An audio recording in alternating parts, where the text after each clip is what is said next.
How are you, Godzilla fans? A lot of kaiju and Godzilla content coming out in the next several months, and my goal is to keep you guys up to date with the latest and greatest.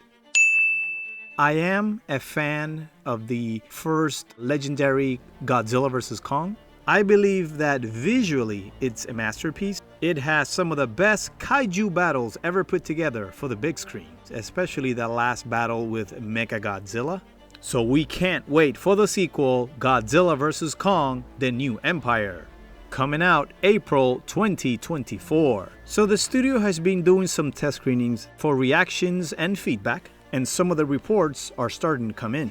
Since the beginning of the legendary Monsterverse, the first Godzilla film in 2014, the tone has been very dark, scary, and in my opinion, it's been great.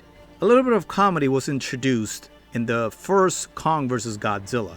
And even though I'm not a fan of comedy in a serious kaiju film, it didn't really bother me in the first film. But according to some of the reports from the test screening, they are taking the comedy and the silliness to another level in the sequel, Godzilla vs. Kong, The New Empire.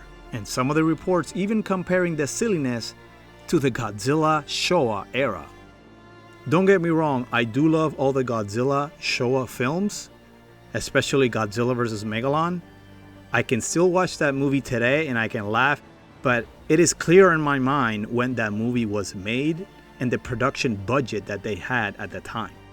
But to see today a kaiju film with an $150 million visual effects production budget going the total opposite direction of what the legendary Monsterverse has been so far, I would have a problem with that. I would not be happy, and I don't think Godzilla fans will be happy with that either.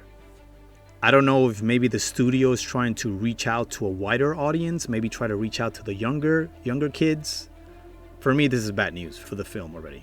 Like, I was really excited, and now it's like I'm having doubts. But still, there's time. Still like 6 months away from the release of the film. Maybe it's just a test, and then maybe depending on the reaction, the studio can make some edits and adjust some of the content, completely change a few things here and there, and then maybe it will be fine. Another report from the test screenings is that The New Empire is basically a King Kong movie and Godzilla is a secondary character. Supposedly the movie is very long, but we get a kaiju fight almost every 20 minutes, and most of them are during daytime, so you can really see all the action. They're keeping the plot and a lot of the details very top secret. So there you have it. These are the reports from the early test screening for Godzilla vs. Kong, The New Empire. What are your thoughts? Please share your opinion in the section below. Thank you for the support, and thank you for watching.